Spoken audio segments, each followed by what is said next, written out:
What's good, traders? Today I'm going to show you how I made $279 in the market. And I'm going to be real, I really do have FOMO right now. Like, honestly, I do. But it is what it is. As you can see in the markets right now, we could have had a fantastic trade. We could have had a really good trade. Like, I had levels marked up, but I'm being way too humble today. Like, I told my members, I said, look, like, market probably could reach here, but because of news, I want to be super humble. I don't want to get stopped out. And we're just going to go for this trade. And as you can see, I entered this trade around, I think it was 1:30. So 1:30, I entered this trade and we were having horrible price action. We respected the fair value gap. However, price action was horrible, was very horrible. So I'm going to break down the markets and tell you how I was able to get this outcome and how I basically had to control my emotions when market just started to go up, because this is something that you guys are going to have majority of the time when you trade, especially if you don't know exactly where the targets are. You would make the same mistake that I made today, and you're going to try a revenge trade, and you're going to realize that you're entering a market where the moves already happened. Like, the moves already happened now. There's no point of me entering the market thinking that it's going to continue to go higher. But let's just go on the daily time frame and I'll show you guys what I can see.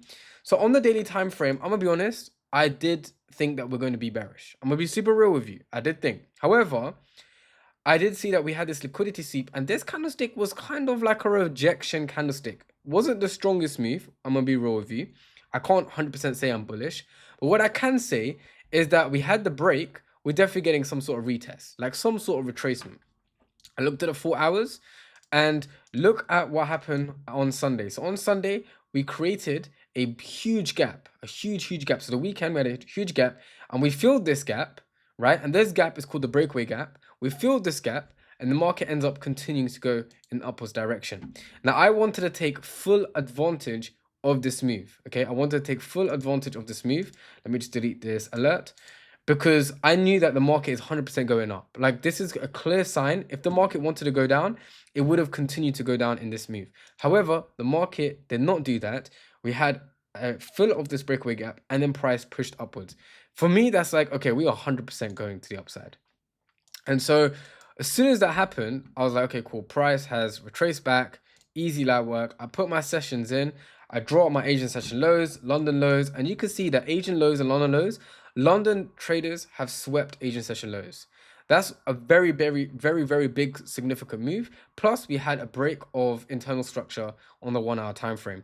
Huge confluences to buy, right? So right now, only thing we're looking for is confluence to buy, right? We're trying to look for confluences to buy. Now, looking at this candlestick right here, most of you are going to think, okay, liquidity sweep, including me, New York session started, was about to start, was like, okay, liquidity sweep, we're definitely pushing down.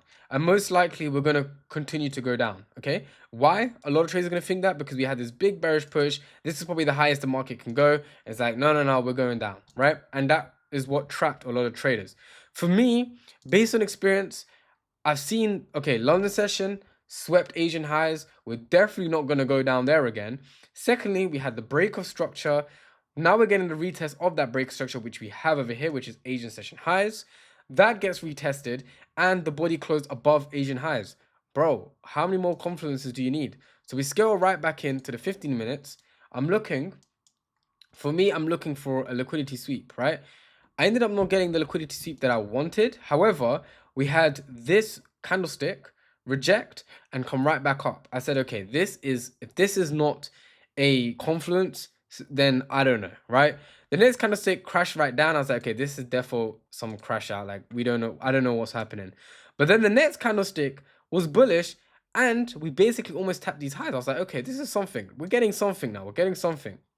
So then I then see, okay, cool. We get basically a liquidity sweep right here.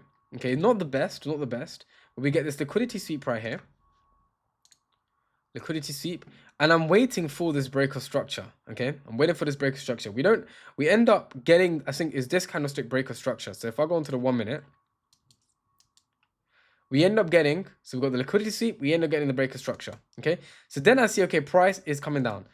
Look at this. So we end up having, if I get my equilibrium tool out, we end up having price come into discounted, and then we get a big push to the upside, okay? But this time, the price to the upside did not push up. So I say, okay, I can't really get an entry. I was looking for an entry here, but I said, look, I can't get an entry right now.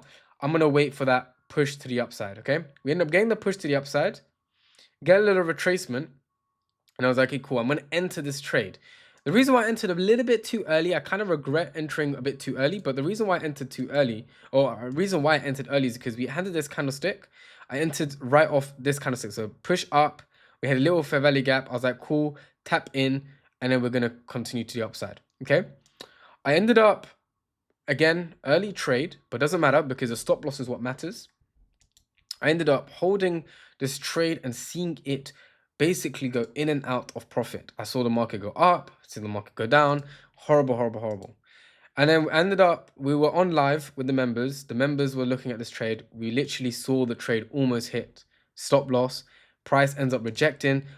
Throughout this whole time, price action was perfect. I was not afraid of the markets only because we didn't get this fair value gap break. If we had this break of fair value gap, then yes, I would be super scared and I would probably be trying to cut down my losses. But our stop loss was at a good position.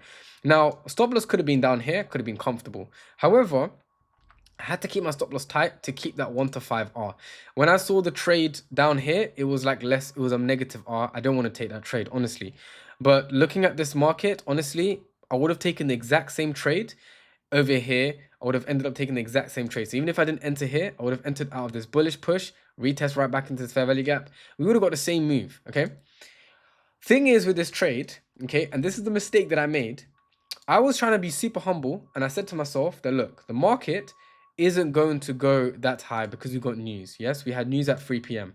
I said, what I really would like to do is I would like to close this trade early, close this trade at London highs, because we could get like a rejection out of these highs, which you could have. And I said to my members, I was like, look, if you want to hold the trade to 1 to 3, you can.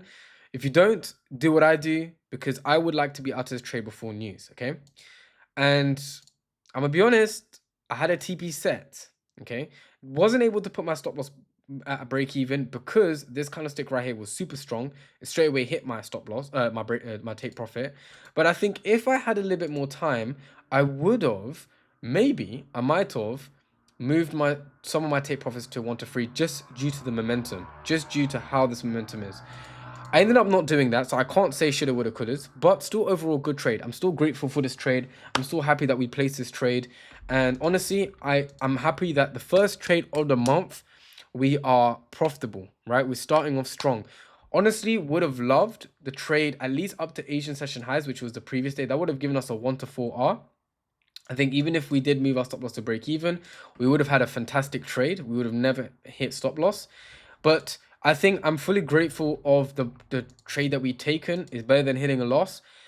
What would I have done better is I would have definitely had TP1, TP2, TP3, which I usually do. Today I didn't because of news. I think that's what was hesitating. I was being very hesitant based on the fact that we had news and it's the first day of the month, right? It's first trading day of the month. I thought, okay, we really might not really get a big move today. Markets proved me otherwise, and we ended up hitting a good profit. I think it was shy of like $279, which is not too bad, not too bad. Would I have wanted a better profit? 100% yes, of course.